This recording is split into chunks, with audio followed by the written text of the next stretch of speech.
Salut à tous, nous voilà repartis sur une nouvelle vidéo. Si c'est la première fois que tu vois mon visage, voilà en bas, tu subscribe, like et share tout ce que tu verras sur cette chaîne. Ici, nous partageons un contenu qui s'adresse principalement à la communauté francophone qui arrive en Amérique. Nous parlons de la vie en Amérique en général. Alors aujourd'hui, nous allons parler d'un concept qui est clair, un concept purement américain, un concept que vous ne verrez nulle part ailleurs.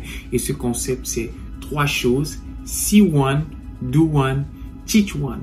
Si exactement tu veux comprendre ce que ça veut dire quand tu arrives en Amérique, bien vouloir rester scotché sur la vidéo.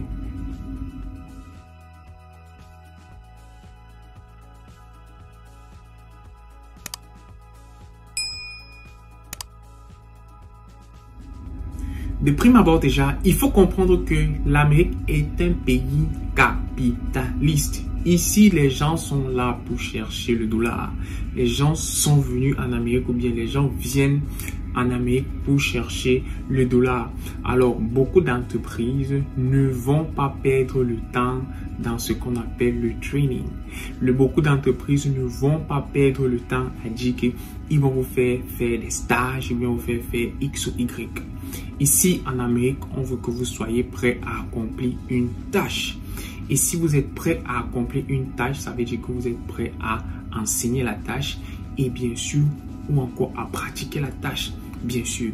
D'où le concept qu'ils ont créé, le see one, do one, teach one. Alors, si nous entrons ici dans ce que ça veut proprement dire, quand on dit see one, ça veut dire tu regardes une fois. Une fois que tu as regardé, la deuxième fois, tu pratiques et la troisième fois, tu dois enseigner à une autre personne. Alors, pour entrer en plusieurs détails dans ce que ça veut dire, bien vouloir rester scotché sur la... Le C1 est généralement utilisé dans les méthodes didactiques. Parce que didactique veut dire c'est quelque chose que vous écrivez, que vous étudiez dans un sens. C'est ça que les Américains appellent bien sûr ici le C1.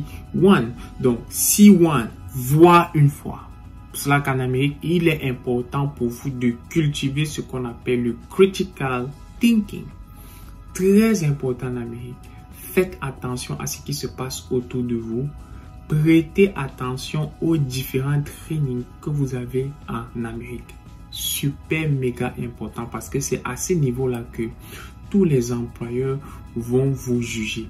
Vous pouvez avoir le diplôme, vous pouvez avoir le plus grand degré du monde, mais quand on vous met sur le domaine du travail et que vous ne parvenez pas à faire une tâche, vous ne parvenez pas à comprendre une tâche, vous ne parvenez même pas seulement à appréhender la tâche, ça cause problème.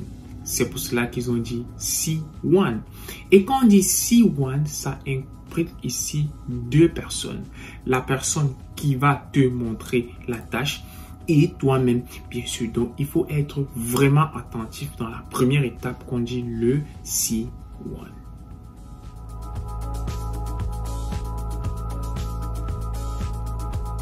Le do one vient maintenant ici pour compléter l'apprentissage que tu as reçu à C1. C1, ça veut dire que, comme on l'a dit précédemment, tu as vu la tâche. Une fois que tu as vu la tâche, tu dois accomplir la tâche. Tu dois faire la tâche. Et faire la tâche, c'est do one. Tu dois le faire d'entrée de jeu. C'est clair en Amérique. En Amérique, vraiment, j'ai été choqué quand je suis arrivé. Je me suis dit, oh, il y a des stages, il y a X ou bien il y a Y. Tu arrives en Amérique, on te dit, tu as une semaine pour apprendre une tâche. Et quand c'était une semaine pour apprendre la tâche termine, on t'envoie aller faire la tâche sans assistance.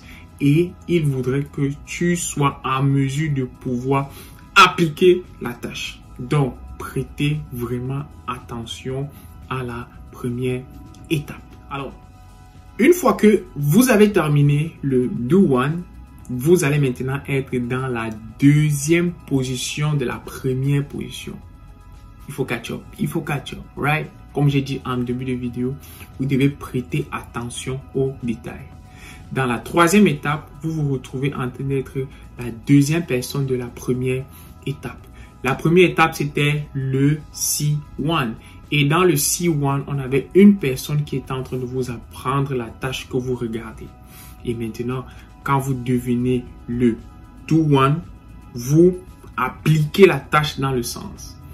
Et ensuite, maintenant, la troisième étape dont nous parlons actuellement, c'est le Teach 1.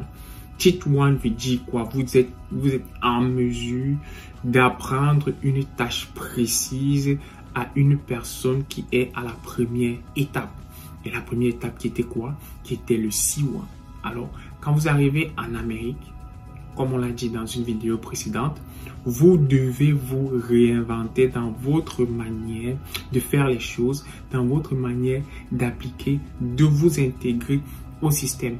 Parce que, en fin de compte, si c'est que vous ne parvenez pas à capter une information, vous ne parvenez pas à appliquer l'information, vous ne parvenez pas à enseigner l'information reçue, il est fort probable que vous allez vous retrouver au chômage en Amérique et vous n'allez pratiquement rien faire. Donc, il est important pour vous de retenir ces trois grandes étapes quand vous arrivez dans le monde du travail ou bien encore dans le cadre professionnel aux États-Unis d'Amérique.